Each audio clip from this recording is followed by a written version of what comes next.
Today I was working with a student on the C minor scales and arpeggios. We did them in parallel root position, motion, and also in tenths.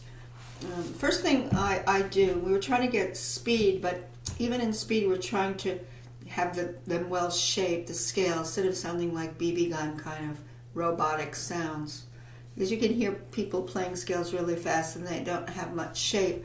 So you have to be able to shape any scale in any tempo.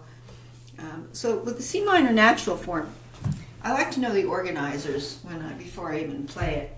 I go through all the roots of the scale, so I know that my thumbs are mostly playing all the roots, but at the end, you could call the bookends, I have 5-1. I have ones in the middle. It's a 4 octave spread. And I look for all the places where threes meet, symmetries, and that would be E flat, A flat. That's where threes are going to meet. What I do is I really take great care to listen and do like very fluid wrist motions, or my wrist doesn't lock. When I look for the place where the 7th note of the scale goes over into the next octave, that would be this point of the scale, B flat, C, here's the 2nd octave up. Of course, there'll be all these little bridges to the octaves above. You cross over the octave. Now what happens is a symmetry to this, where you have in one hand 4, 1, 2. You have in the other hand 2, 1, 4. So 1, 4, and the right tells the other 4 on the left to come over the thumbs. That's a place we should, in our sleep, be able to spot. There are 3 places where that happens in a 4 octave scale, and then backwards.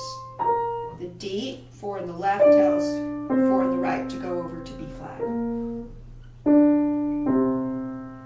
And the other thing is the very last 5 notes coming down or going up, same for the very top, going up and coming back, are different relationship between the hands. So what you have going up is 5, 4, 3, 2, 1, and the right 1, 2, 3, 1, 2.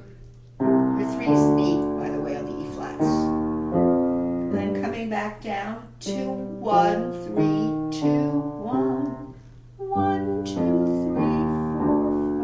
4, 5. Together. As far as the top, you have this 5-finger roll out. And the left, at the same time, you have 2, 1, 3, 2, 1.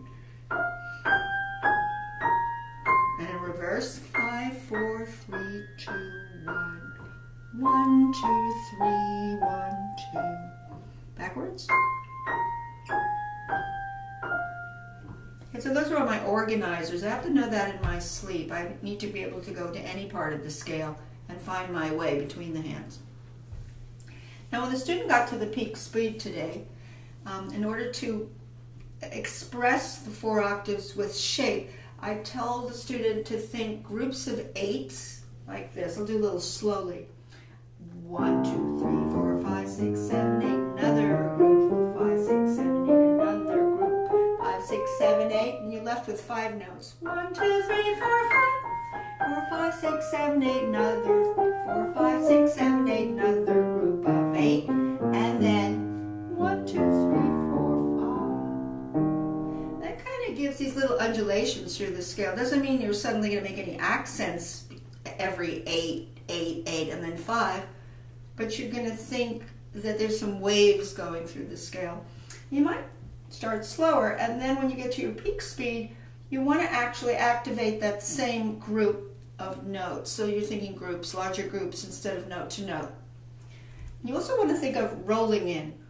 1, 2, 3, 4, 5, 6, 7, 8, roll 2, 3, 4, 5, 6, 7, 8, roll 2, 3, 4, 5, 6, 7, 8, 1, 2, 3, 4, 1, 2, 3, 4, 5, 6, 7, 8, roll 2, 3, 4, 5, 6, 1, 2, 3, 4, 5, 6, 7, 8, 1, 2, 3, 4. Now if you go into staccato, for this student that would be pretty much a hefty peak speed for her. If you go to staccato, you want to let your wrists go free. You don't want to get any kind of, again, this BB gun kind of sound. If you come out of the legato, let's say, 1, 2, 3, 4, 5, 6, 7, 8, 1, 2, 3, 4, 5, 6, 7, 8, 1, 2, 3, 4, 5, 6, 7, 8, 1, 2, 3, 4, 5, 6, 7, 8,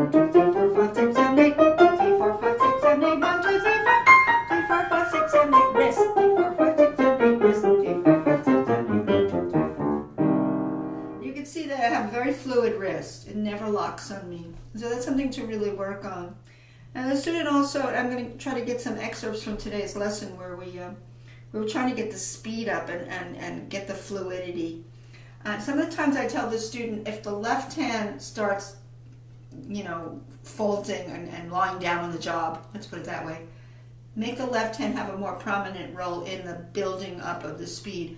In other words, let it lead in one of the practicing measures that you take, such as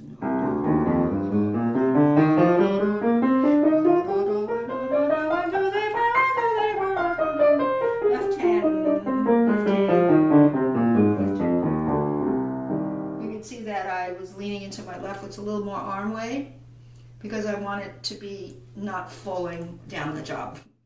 She also did the tense, and that is right here, 3, 2, 1, and 1, 2, 3. 3, 2, 1, and 1, 2, 3 in every octave. 3, 2, 1, 1, 2, 3. 3, 2, 1, 1, 2, 3. Backwards, in reverse. Be able to spot that. And the other thing is not really symmetry. The other thing is, where's my 4? Where's my 4? Feel where your 4 is in each hand. Let's see where they are. 4D, 4B flat. Know where those 4s are. Here's a 3, 2, and 1, 2, 3. 4 right, 4 left. 4 right, 4 left. You can see 4 right, 4 left. These are things you just have to practice. You can do rhythms, you can do all kinds of things. And when you do something like this one and the speed again, you're still thinking 1, 2, 3, 4, 5, 6, 7, 8. 2, 3, 4, 5, 6, 7, 8. Another group. 2, 3, 4, 5, 6, 7, 8. 1, 2, 3, 4, 5. I'm not going to go too quickly, just to show. 1, 2, 3, 4, 5, 6, 7, 8. 1, 2, 3, 4, 5, 6, 7, 8. 4, 5, 6, 7, 8. 1, 2, 3, 4, 5, 6, 7, 8. 1, 2, 3, 4, 5, 6, 7, 8. 1, 2, 3, 4, 5, 6, 7, 8. 1, 2, 3, 4, 5. See, it's really fluid with the wrist. Now, the C minor arpeggio, and I've been doing these arpeggios a lot. First of all, the student has to know the fingering. 5, 4, 2, 1, 4, 2, 1, 4, 2. I always tell a student to start playing softly, because if you play softly, you could really hear if a note jumps out. You want to hear everything very smoothly. Nothing's popping out. If you want to use more weight, you're still, you're using the weight, but you still have these horizontal floating arm, no matter what. And the blocks are important, these kind of blocks. You're going toward the 2, 3. The thumb is light.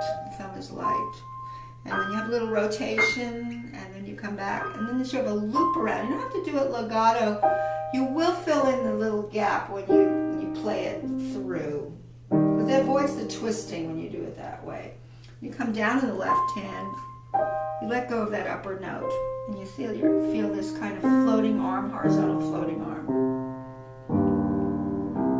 Then when you do together, you notice how you're doing it. Here's your destination. Loop around and target that 3, 2. Target one motion. Target that one over your thumb. For speed, again, you're thinking one big curve up and then a loop around down. One roll in to this peak loop, not an angular top, but a rounded corner. 1, 2, 3, 4, loop around. 1, 2, 3, 4, loop around. 1, 2, 3, 4, loop around. Breathe. 1, 2, 3, 4, 5, 6, 7, 8. 1, 2, 3, 4, 5, 6, 7, 8. 1, 2, 3, 4, 5, 6, 7, 8. 1, 2, 3, 4, 5, 6, 7, 8.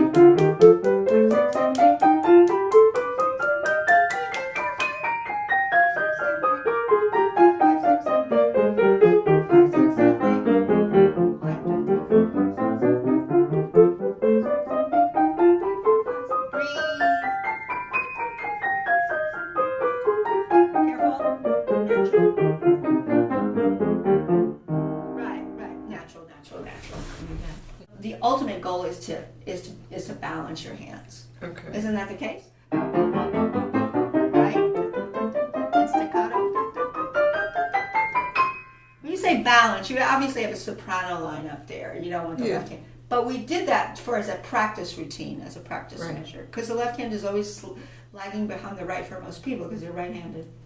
So you kind of devise practicing to build up and rehabilitate the hand that needs the work, which is usually the left hand. Okay. It's like a muscle memory, but it's a psychological muscle memory, everything. Mental, physical, state of mind. Yeah. A big deal of piano playing.